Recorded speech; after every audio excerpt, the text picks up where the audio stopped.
Sebelum melanjutkan, jangan lupa subscribe dulu. Terima kasih. Bab 73, Kompetisi Akademi berakhir. Lukai ketakutan melihat dua kelompok badai neraka yang menyelimutinya. Suara tangisan yang keluar dari mereka membuat hatinya bergetar.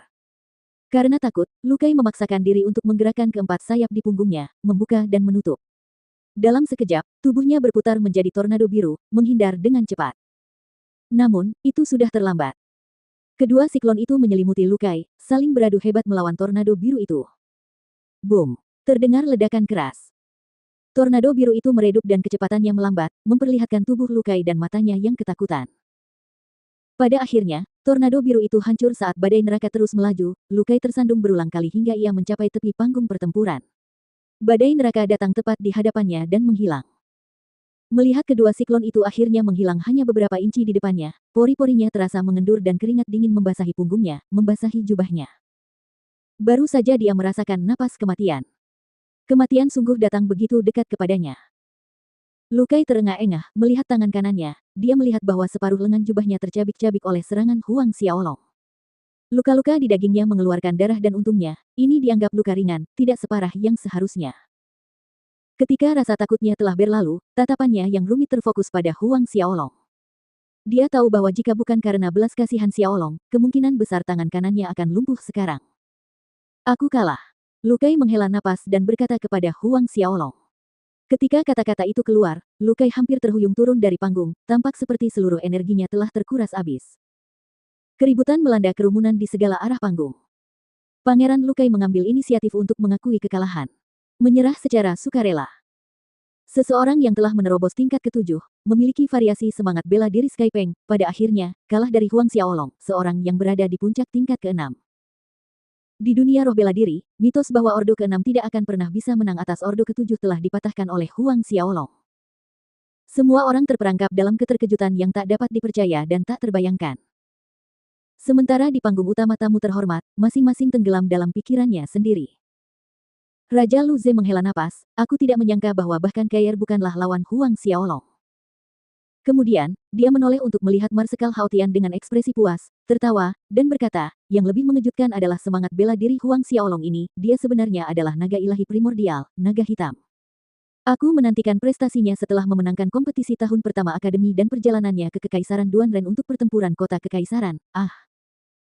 Apa yang dikatakan Lu Zi adalah kata-kata yang menyentuh hati, dia memang menantikan penampilan Huang Xiaolong dalam pertempuran kota Kekaisaran di Kekaisaran Duanren. Jika dia bisa masuk ke 10 besar, itu bukan hanya akan menjadi kejayaan akademi, itu juga akan menjadi kejayaan kerajaan Luotong.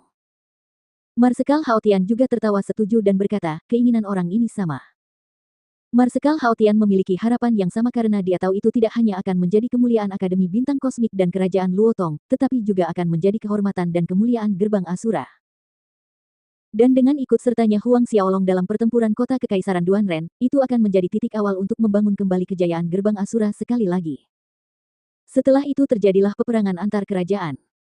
Setelah sekian lama, Sun Zhang akhirnya berhasil menenangkan diri dan berdiri. Namun, kegembiraan dan perasaan rumit masih terlihat jelas di wajahnya saat dia menatap Huang Xiaolong di atas panggung, berkata, pertarungan ini, Huang Xiaolong menang. Juara tahun pertama adalah Huang Xiaolong. Juara tahun pertama, Huang Xiaolong. Ketika orang banyak mendengar Sun Zhang mengumumkan hasilnya, aula suci menjadi heboh. Li Lu tertawa, Fei Hou tertawa, dan Marsekal Haotian juga tertawa, tidak terkecuali para pengawal dari Istana Marsekal. Suasana di aula besar itu mendidih. Zhong Yuan, yang berdiri di tengah kerumunan, menjadi pucat pasi dan matanya dipenuhi kebencian dan ketakutan saat dia menatap tajam ke arah Huang Xiaolong di atas panggung. Huang Xiaolong menang. Dia mendapat tempat pertama di kompetisi tahun pertama, lalu taruhannya dengan Huang Xiaolong. Zhong Yuan hanya merasakan kegelapan suram di hadapannya. Mendengar Sun Zhang mengumumkan hasilnya, Huang Xiaolong diam-diam menghela napas lega.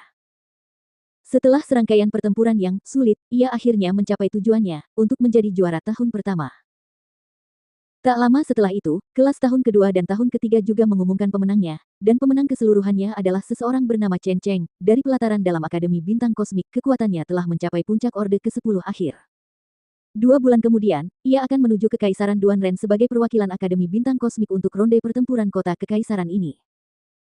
Pelataran dalam Akademi Bintang Kosmik terdiri atas para siswa berbakat yang dipilih dari tahun ketiga dan setiap tahun, jumlah siswa yang dibatasi berhenti pada 10 orang. Setelah semua hasil terkumpul, tibalah saatnya bagi Raja Lu Ze dan Sun Zhang untuk memberikan hadiah kepada Huang Xiaolong dan 3 pemenang lainnya.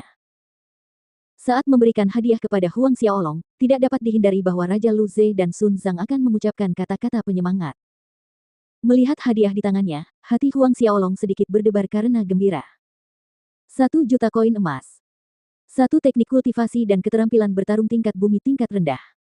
Yang paling penting, roh dan 4 tingkat tinggi, Xing Yao Dan. Dengan Xing Yao Dan ini, ditambah buah sikas yang ditemukannya di hutan bulan perak, ayahnya, Huang Peng, dapat maju ke tingkat berikutnya.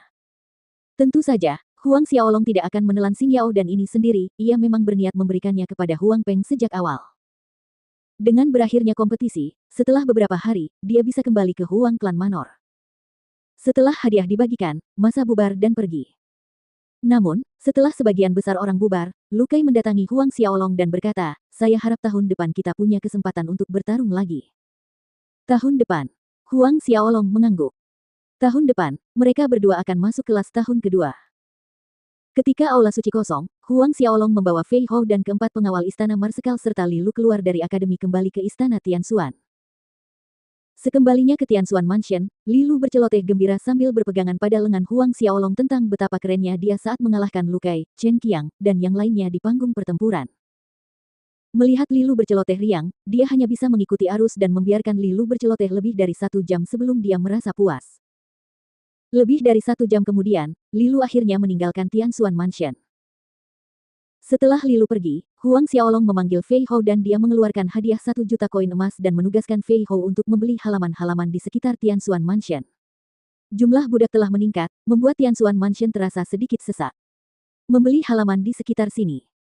Melihat tumpukan 1 juta koin emas di depannya, dia menganggukkan kepalanya dan berkata, "Ya, tenang saja, Yang Mulia, bawahan ini akan segera pergi dan menangani masalah ini."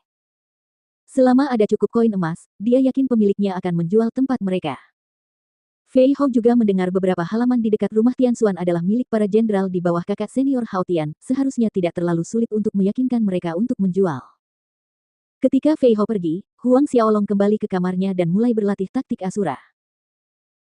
Berdasarkan peraturan tahun-tahun sebelumnya, keesokan harinya setelah perlombaan, para pemenang dari setiap kelas dan tahun perlombaan akan berkumpul di alun-alun akademi dan mereka akan dipandu oleh Kepala Sekolah Sun Zhang dan Wakil Kepala Sekolah Xiong Chu ke Tanah Harta Karun, Lembah Api Naga untuk berkultivasi. Ketika Huang Xiaolong teringat penjelasan Marsekal Hao Tian bahwa Lembah Api Naga dapat memperbaiki fisik dan meningkatkan kualitas ki pertempuran, dia pun tak kuasa menahan diri untuk menantikannya. Karena dia mengolah taktik Asura, dia menyebut ki pertempurannya yang dicampur dengan aura spiritual dunia bawah sebagai ki pertempuran dunia bawah.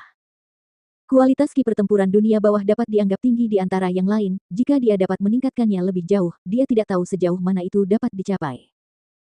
Kegelapan malam berangsur-angsur menghilang saat sinar matahari muncul di langit pagi. Xiaolong meninggalkan latihannya dan keluar dari kamarnya, merasa lebih baik.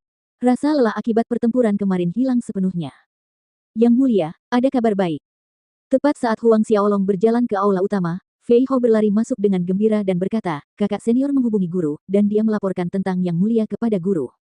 Guru sangat senang dan bergegas ke kerajaan Luotong secepat yang dia bisa.